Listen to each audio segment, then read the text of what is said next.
Greetings, cherished friends. I thank thee for gracing my presence this day. Recently, I have found great delight in a wondrous game, Dungeons Dragons Neverwinter Nights 2 Enhanced Edition. It has ignited within me a spark of creativity, inspiring my latest song, When I Dream Anew. The unveiled Enhanced Edition has rekindled fond memories when I first traversed its digital realm over a decade past. Much joy was mine as I explored the myriad experiences offered by the persistent worlds, crafted by players who cherished the game as deeply as I. With this renewed passion, I have resolved to craft a series of videos, wherein I shall introduce thee to these splendid realms that one may yet venture within. I hope thou wilt find joy in the content to come, and perhaps discover a world that calls to thy heart, inviting thee to delve into its wonders. Before we embark upon our journey, allow me to share the means by which one may connect to these enchanting worlds through the game's interface. First, thou must scroll down to select Multiplayer. Observe, dear friends, that I possess options beyond those offered in the base game. This boon is bestowed by Clangadin.86's modification from the Steam Workshop, known as the Static List of Persistent Worlds. By subscribing to this listing, thou shalt gain access to an additional screen, revealing the myriad worlds currently at our disposal. I remain uncertain if this modification may be employed should the game be obtained from other sources. However, 'tis not required, as I shall soon illustrate. I shall guide thee by joining directly to this video's focus, Myths of Atalan, a realm woven with its own unique lore, distinct from that of the Forgotten Realms. To do so, select Direct Connect upon the multiplayer screen and enter the server's address, which thou beholdest now. Fret not for lack of speed, as I shall inscribe all pertinent knowledge and links within this video's description for thy convenience. This world, like most, employs the game's auto-downloader function, which shall bestow upon thee all necessary server files upon thy joining. I have already secured the essential files, yet I must caution thee. This process may require a fair measure of time, contingent upon the swiftness of thy internet. Thou mayest observe 3 tabs in the upper right corner for the server's info, news, and rules. Ordinarily, these provide a wealth of knowledge about the server as thou awaitest thy entry. Alas, it seems that Atalan's formatting leaves much to be desired, rendering the information somewhat difficult to discern. I would be remiss not to highlight a concern for those employing a gamepad. In worlds that utilize the old UI, selecting Create Character may result in a black screen. Fear not, for a simple remedy exists. Move thy mouse to summon the old UI, then select Back. Instead, choose Select Character, followed by Back, ere thou proceedest to Create Character. Shouldst thou opt for Select Character, and then Back twice in succession, thou shalt invoke the console UI, even whilst using a keyboard and mouse. This can prove invaluable in preventing clerics from crashing the game when they must select the domains of their god. We now encounter a second concern regarding the console UI, particularly if a server employs the United Colors modification. This modification was crafted for the old UI and thus fails to display all colors accurately within the console UI. Until an update for the console UI is made, I recommend utilizing a keyboard and mouse to use the old UI for character creation when this modification is present upon a server. I shall hasten the video, lest the creation of my character prove tedious for thee. However, I must take a moment to highlight a notable distinction regarding a particular class within Myths of Atalan. Bards, as thou may know, are typically regarded as arcane spellcasters. Yet, in the lore of Atalan, they draw upon the power of the divine. I urge thee to peruse the descriptions of each class, for many may differ significantly from their counterparts in the Forgotten Realms, both in functionality and lore. On the subject of the divine, thou shalt discover that Atalan is graced with an entirely distinct pantheon of gods, referred to as overseers. None of the deities from the Forgotten Realms find their place within this world. Thus, prepare thyself to study these new divine entities if thou wishest to fully integrate thy character into the fabric of this setting. The selection of backgrounds in Atalan also deviates from the norm. Instead of influencing thy character's skills or saving throws, each background bestows a feat and is intended to render 2 skills as class skills, even if such are not typical to thy class. However, I have observed that this latter feature does not function as intended, for my available class skills remained unchanged despite my selection. As I speak of skills, I must mention that the method of acquiring them diverges from the base game. In Atalan, many skills are categorized under various talents, such as acrobatics, athletics, and sabotage. For instance, the sabotage talent encompasses both the open lock and set trap skills. Thus, for each point thou investest in sabotage, both skills shall increase automatically by the same value. Conversely, concentration cannot be invested in at all, as thy character's rank in this skill shall rise naturally with each class level. There remains one final concern to address during the character creation process. Shouldst thou find thyself in the console UI, thou shalt be unable to alter thy character's description under the summary.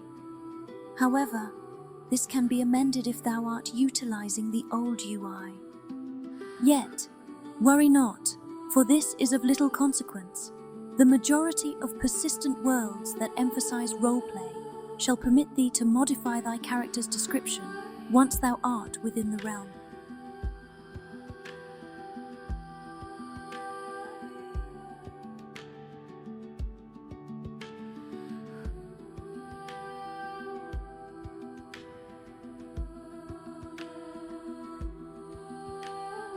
We now step into Myths of Atalan, finding ourselves within the welcome area. Here, thy character shall be granted enough experience to ascend to level 3, for no effective character level races exist in this world. The welcome area resembles a museum, adorned with numerous podiums showcasing creatures and entities of lore, where thou may learn much about the setting. Additionally, a merchant awaits, offering a jewelry case and a selection of mundane garments for thy character. Another matter warrants mention regarding the console UI. Should thy character possess an intelligence score of 12 or higher, thou shalt have the opportunity to select one or more languages to learn. However, this option shall not present itself if thou art using a gamepad, as it is a feature designed for servers utilizing the old UI. Fear not. Simply log out of the server and rejoin with thy keyboard and mouse. Upon doing so, the prompt to select thy character's bonus languages shall now appear. Once thou hast explored the area to thy content, seek out the dark red obelisk at the center. Step within, and thou shalt be transported into the in-game world of Atalan. We now find ourselves in Aspyr Bay, the starting town of this game's realm. Take heed of the discovery notification in the console as I approach the gates. Atalan rewards exploration, granting greater experience for more elusive secrets. Aspyr Bay is a charming port town where newcomers may acclimate to the world's setting. Its density facilitates easy discovery of common locales, sought at the dawn of one's adventure. By approaching the welcome sign near the entrance, thou canst embark on a simple quest that will guide thee on a tour of the town.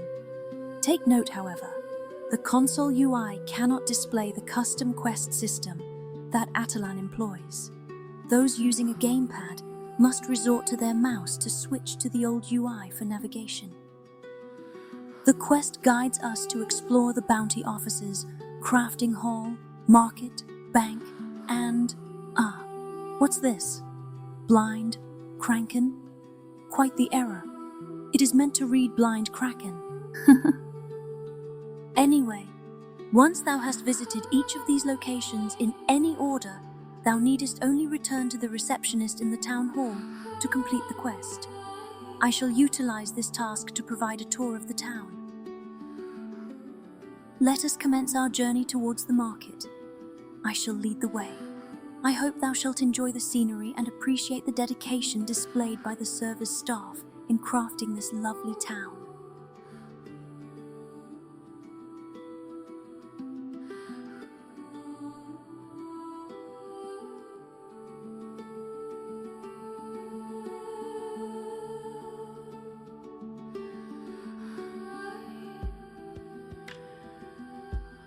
We have arrived at the market. Observe how the console has updated the quest to reflect our completion of one of the objectives. Within this space, several merchants await, offering an array of goods for budding adventurers, including weapons, armor, potions, and various other resources. While there is naught extravagant here, it suffices. Be sure to converse with all the merchants to discover what wares they offer. Some shall purchase items you no longer find useful. However, do not anticipate receiving a significant sum of coin in return. This practice is common across many roleplay servers. As you encounter the diverse inhabitants of Atalan, keep thy eyes peeled for any hovering bag icons. These signify quest givers. Should the bag glow a vibrant red, there is at least one quest thou canst embark upon. A multitude of quests within Aspyr Bay shall require thee to venture forth to distant lands. Now that I am suitably girded for battle, permit me to unveil a simple yet delightful feature common among roleplay servers: interactive furniture. I understand this may seem mundane, but it is the small details like these that deepen one's immersion in the setting. Typically, thou needest only to click on a chair to take a seat. However, some chairs will present a small menu, allowing thee to choose from various poses. As with the custom quest system, this menu shall only appear within the old UI. Speaking of the custom quest system, I must note that the quest log does not display correctly while utilizing the console UI. To access the quest log in Atalan, thou shalt again need to use thy mouse to switch to the old UI. Click on the Neverwinter icon, then select Journal. In doing so, thou wilt gain the ability to view all thy active quests, review their details, add a specific quest to the tracker, and, if necessary, abort a quest. Let us continue our tour of Aspyr Bay and proceed to the local tavern, the Blind Kraken. As thou canst see from the hover text, it is indeed named after the legendary monster of the Nordic seas, rather than any Germanic ailment. While venturing to the outside door suffices to complete the quest objective, let us take some time to explore within. I believe I shall allow the atmosphere of the tavern to speak for itself. I find myself quite fond of the rather unique melody that fills the air.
I must admit, it is difficult to envision a tavern run by a kobold. Nevertheless, let us now turn our attention to the next part of our tour, which ties into one of Atalan's remarkable features, the crafting hall. Allow me to introduce thee to Barnaby Sanders, a familiar face for all aspiring crafters. Barnaby offers a wide array of components and tools essential for various trades. As I shall be focusing on smithing and mining to give thee a glimpse of the crafting system, permit me a moment to acquire the tools I require. Thou shalt note that Barnaby possesses various books pertaining to the crafting trades. A mere examination of these tomes is sufficient to grasp the basics. He also boasts a substantial selection of common animal, mineral, and vegetable components. However, be warned, his supply is not infinite. Once the finite resources are exhausted, he shall not restock until the next server reset. In such a case, thou must either seek out other merchants or embark on a search to gather the necessary resources thyself. Now that I possess a pickaxe for mining and a hammer for smithing, allow me to demonstrate how to navigate the crafting interface. As with the other custom systems, the crafting interface does not display correctly in the console UI. When engaging in smithing, thou must equip the smith's hammer as thou would a weapon, rather than placing it in the anvil's inventory. Once equipped, simply place thy raw ores and other necessary components upon the anvil to activate the crafting window in the old UI. I shall set my pickaxe upon it to illustrate, as I currently have no ores to forge. Utilizing our electric rodent, we are presented with options for shields, helms, and armor when engaging with the armor crafting anvil. The interface remains consistent across each trade. By clicking on an option, we may explore the various metallic categories. In the case of shields and armor, we also have the choice of type. Selecting the final option will reveal the number of ingots and, if needed, a pattern to forge that particular piece. Now that I have shown you... I've forgotten my pickaxe! My sincerest apologies. One would expect better command of memory after a century. Now, what was I about to... Yes, the remainder of our tour. Let us depart the crafting hall and proceed to our next objectives. We have but the bounty office and the bank left to explore together. Do you recall what I mentioned regarding the necessity to seek resources when the stock of Barnaby or other merchants has been exhausted? Many of the common ones may be discovered within Amber Bay, shouldst thou keep thine eyes open. Salt and sand lie close to the pier, while various plants, such as the primrose here, grow in small patches throughout the area. However, the rarer components shall not be so readily found. Now that we have arrived at the bank, let us step inside and explore what it offers. The bank offers a safe haven for thy coin, guarding against the misfortunes that may befall thee during thy adventures. By depositing a sum of 500 gold pieces, along with an additional 500 for an initial deposit, thou canst open an account. Each subsequent transaction shall incur a fee of 50 gold pieces. Though I have never been overly concerned with human measures of wealth, it would be a falsehood to deny the value in these services. Pardon the sudden jump cut. I neglected to visit the bounty office during my recording and ventured to the town hall prematurely. Fortunately, the office lies just a bit to the left, across from the hall. Allow me a moment to acquire this quest, and then we shall proceed inside. The bounty office serves as a quest hub, with each wall segment linked to a particular area. The first segment on the left offers various tasks for the Amalthian coast, a region beset by kobolds. I would advise against venturing there straight away, for there exists a mine within Amber Bay more suited for greenhorns. At the end of each of the other 3 halls that intersect around the indoor fountain, thou shalt find an officer that manages one of the sets of the quests found in the entry hall. The quests will tell thee which officer accepts their bounties. I have leapt forward to the interior of the town hall, as we are already familiar with the way. Approach the receptionist to the left to claim thine reward for completing the Amber Bay tour. Though the reward may be modest, it is fitting for such a simple task. Thou will receive an alchemist box, a loot box that provides a random assortment of 5 to 10 alchemical items, often consisting of consumable weapons such as tanglefoot bags, acid flasks, alchemist's fires, choking powders, and possibly other grenades.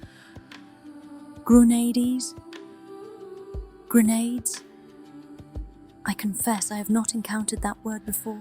though the items given function like fire pots. With our tour complete, Timmy, the gnome I am passing to my right, will present a straightforward quest to skin badgers for their hides. Coincidentally, several badgers infest the Amber Bay mines, a prime location for novices to hone their combat skills. The mines also serve as a good place to find iron and other resources of the deep earth. We need only make our way up and around the hollowed hill before descending into the open pit mining site.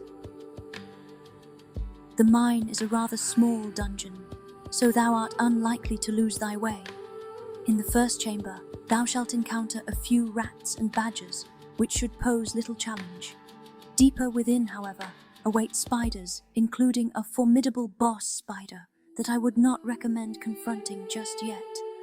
I shall not delve deeply within, as my intent is merely to gather some iron to demonstrate armor smithing in the crafting system. This also grants me the opportunity to showcase the changes Atalan has implemented in spellcasting. There, dost thou see in the UI display where it reads, Bard 8 out of 8? That notification reflects the magic points my character possesses. With the exception of unlimited cantrips, each spell cast from spell levels 1 and higher will expend a certain amount of MP per casting. Shouldst thou be using the old UI, thou canst even observe an MP bar providing a clear view of thy available magic points. This system permits greater versatility in the use of magic. This is particularly advantageous for druids, clerics, and wizards, as they can adjust their spellbooks before resting. Conversely, spontaneous casters like bards and sorcerers typically gain a greater quantity of MP with each level they attain. The total MP of a spellcaster can be significantly expanded by investing in feats and enhancing the relevant spellcasting attributes. Once thy total MP has been expended, thou shalt have to rely on cantrips until thy next rest. As I mentioned earlier in our journey, bards are regarded as divine spellcasters in Myths of Atalan, rather than arcane. This is why I have equipped a heavy shield alongside my rapier. I need not concern myself with the 15% chance of spell failure while wielding the art. Now, here is something noteworthy for the treasure hunters. Thou shalt see that Atalan does not allow me to loot this container, for there are enemies too near in the vicinity. These foes must be dealt with first. This may also hold true for rogues creeping in the shadows, though I cannot confirm it, as I have not trained in stealth and currently possess no means to render myself invisible. Perhaps while we are here, I might come across a magic ring. This shall be as far as I venture into the mine, for it is here that the first vein of iron can be found. To mine, thou needest only to equip thy pickaxe and then interact with the vein. Shouldst thou not wield thy pickaxe first, thou wilt receive an alert indicating that thou art not using the correct tool. Mining is akin to bashing an object. One must successfully strike the object and inflict at least 1 point of damage. Each damaging strike carries a chance of chipping off a piece of ore. I am uncertain if greater damage translates to higher chances of obtaining ore, yet I do know that each vein possesses hit points and will ultimately be destroyed, much like bashing a door or chest. Bear in mind, this process may take many real-life hours with mere pickaxe strikes. Additionally, I must issue a warning. Mining carries a chance of spawning a small horde of enemies that will beset thee. I presume this is intended to illustrate how the sounds of thy pickaxe striking stone might draw the attention of nearby foes. This horde will likely overwhelm the unprepared or those who are away from their keyboards. Now that I have gathered a fair amount of iron, let us return to the crafting hall. I shall take a moment to acquire some patterns for a chain shirt. Chain shirts are the simplest light metal armors to craft, but I shall demonstrate why it is unwise to do so immediately. Thou mayest have noted earlier, when selecting my skills during character creation, that none of the crafting skills were present. This is because Atalan's crafting system is self-contained. Thy crafting experience will increase with each successful attempt. More challenging crafts will grant greater experience, but thine chances of success will consequently diminish. It is wise to begin with simple items to gain a better mastery of the trade before progressing to the more complex creations. Thou shalt find thyself often in pursuit of more resources to refine thy crafting, as much shall be expended in thy improvement. Investing in raw strength may grant thee the ability to carry greater loads. However, Barnaby also offers a variety of containers designed for different types of resources, each reducing the weight of their contents to a mere 20%. A brief note for all miners. A small chance exists to uncover mystery minerals of various grades. These curious items require naught but a gentle placement within a mineral bath to cleanse them, revealing the raw stones and gems hidden within. Once cleansed, thou may further refine them upon the gem detailing table, provided thou possess the requisite set of gem crafter's tools. There are but two matters I wish to address before we take our leave of Amber Bay. First, let me guide thee in discovering the Eye of the Needle. This clothing store, run by the skilled Avinda Tedzi, offers an assortment of garments. However, what I truly wish to unveil to thee is the Control D panel, which thou shalt find in the side room to the left of the entrance.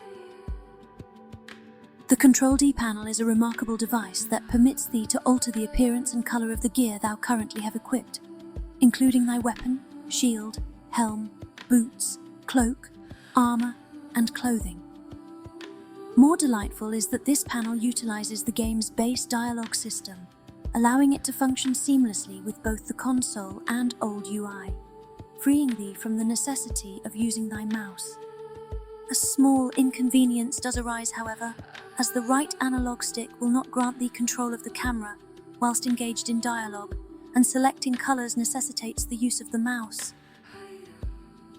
Upon interacting with the panel, a likeness of thy character shall manifest upon the magical dais. Therein, thou wilt be presented with several options for all the gear thou hast equipped. Once thou hast chosen the item thou wishest to modify, options will unfold before thee for variation in colors pertaining to all items, and armor visual type and armor parts specifically for armors and clothing. The variation option permits thee to switch among all available models for the chosen object, while the armor visual type allows thee to transform one type of armor to resemble another entirely. For instance, one might alter the appearance of chainmail to mimic that of full plate. The armor parts option grants thee the ability to add, edit, or remove various components of an armor, such as pauldrons, knee guards, and the like.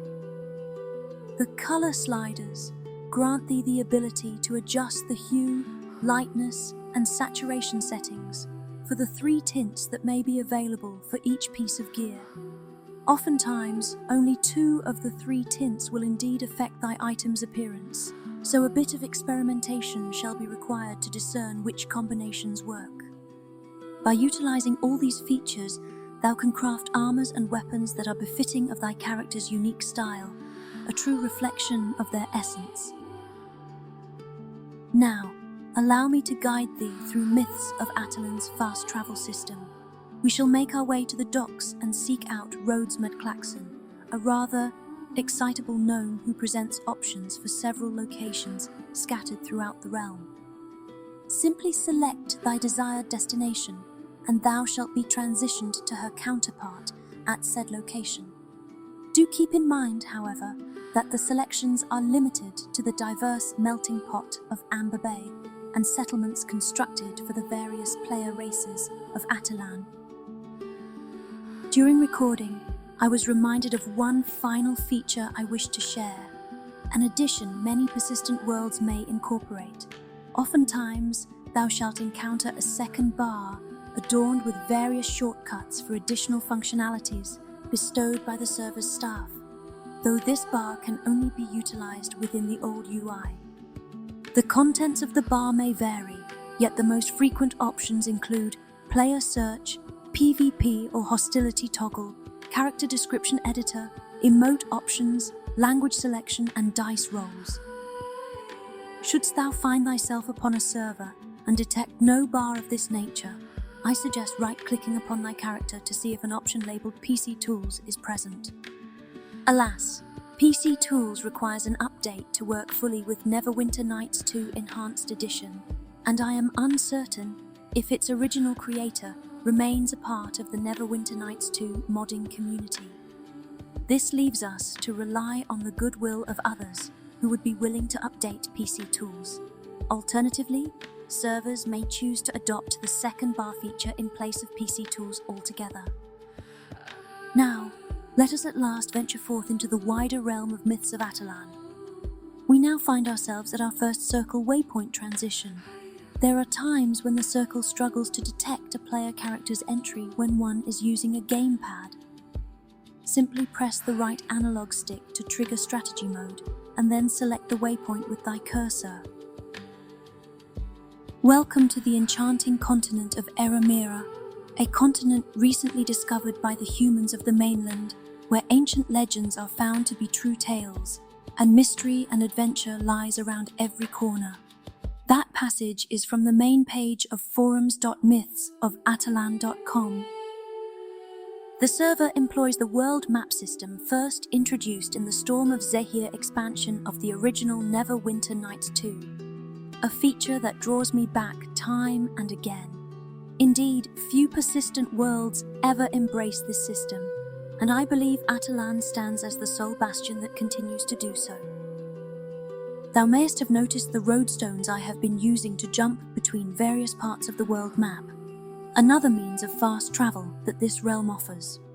Unlike the fixed camera perspective of the Storm of Zehir, this map permits free control of the camera, a feature I greatly appreciate. Additionally, there are no patrolling NPCs to thwart thy journey. However, hidden skill checks abound, capable of unveiling secrets, much like those in the expansion. Some locations remain inaccessible unless thou pass such checks, making rangers and rogues excellent choices for those who revel in the pursuit of secrets. The world map stirs a wave of nostalgia within me, evoking memories of the old Japanese role-playing games that featured similar maps, both in 2D and 3D. While many modern game worlds favor fully fleshed-out maps with a grounded perspective, there is something undeniably awe-inspiring about witnessing an entire world laid out before thy feet, as if seen through the eyes of a bird soaring high above. This perspective, even within the confines of a fantasy realm, serves as a gentle reminder that we are but a small thread in the grand tapestry of a much larger world.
thank thee for joining me on this brief sojourn. There is much more I could share about Myths of Atalan, for I have only offered thee the most fleeting glimpses of its wonders. However, I wish not to spoil the many surprises that await thy discovery. Though the number of players may have dwindled since its zenith, the years of devotion and affection poured into its creation by the staff remain readily apparent. It is my sincere hope that this video shall inspire others to venture forth and experience this realm, whether through the older versions of Neverwinter Nights 2 or the recently unveiled Dungeons Dragons Neverwinter Nights 2 Enhanced Edition. I shall include links in the description to where thou canst acquire copies of Neverwinter Nights 2, the Steam Workshop page for Clangadine.86's static list of persistent worlds, the Myths of Atalan website, their Discord server, and the direct connect address to the server. I trust thou hast found enjoyment in this video, and I humbly apologize for its lengthy duration. As this marks the inaugural installment of the series, there were myriad topics to address concerning both the enhanced edition of Neverwinter Nights 2 and the topic server. Future entries in this series shall be more concise, focusing solely on the unique features of each server. The remainder of this video shall present unaltered gameplay footage along the cliffside of the Amalthean coast for thy pleasure. I thank thee once more for joining me. Until we meet again, remember, it's in every one of us to be wise.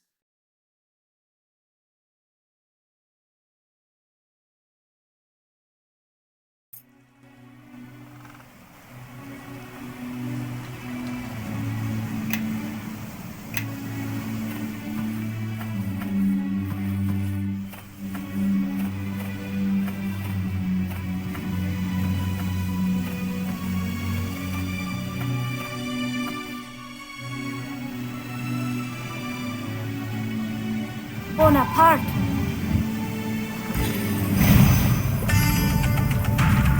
Dab.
Dabra.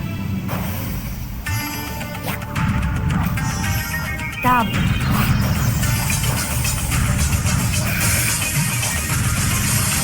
Dabra.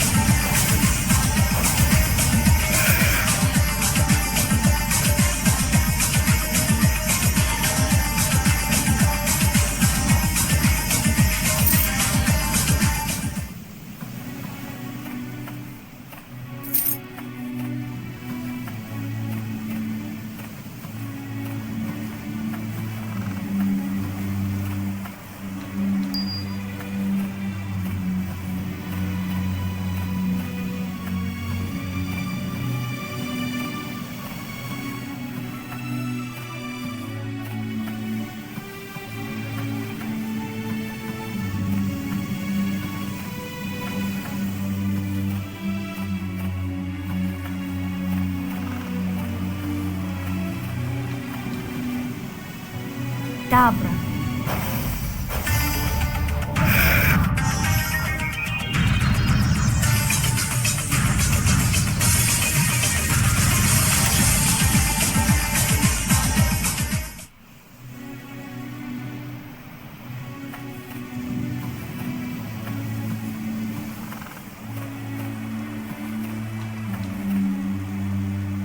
Dabra.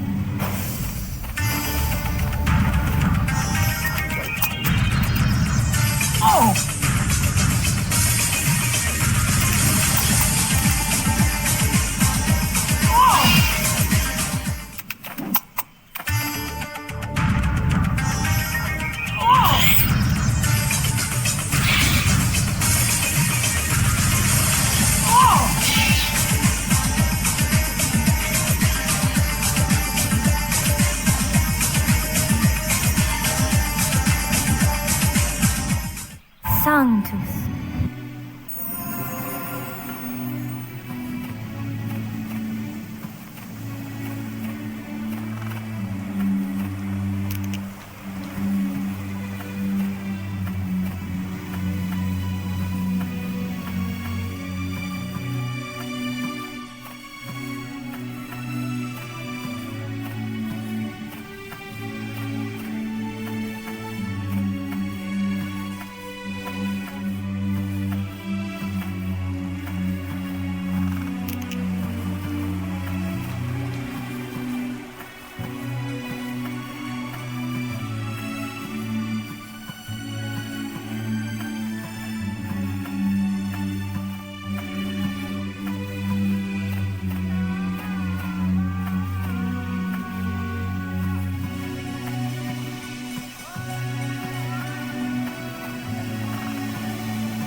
Dabra.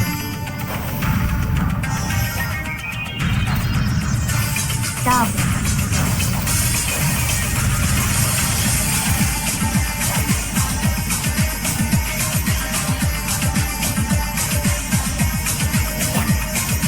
Dabra.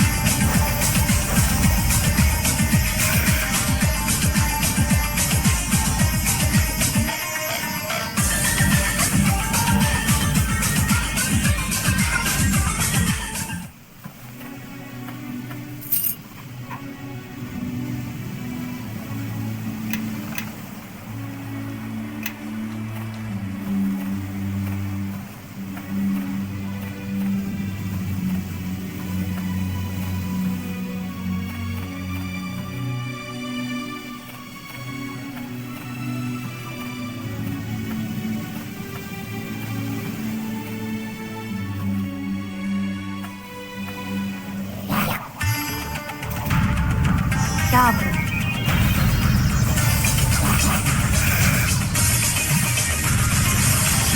Dabra.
Sanctus.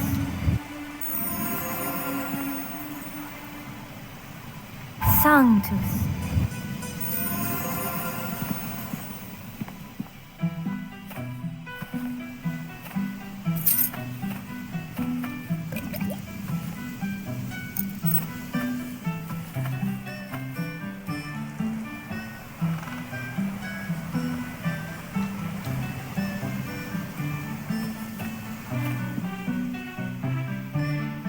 Dabra.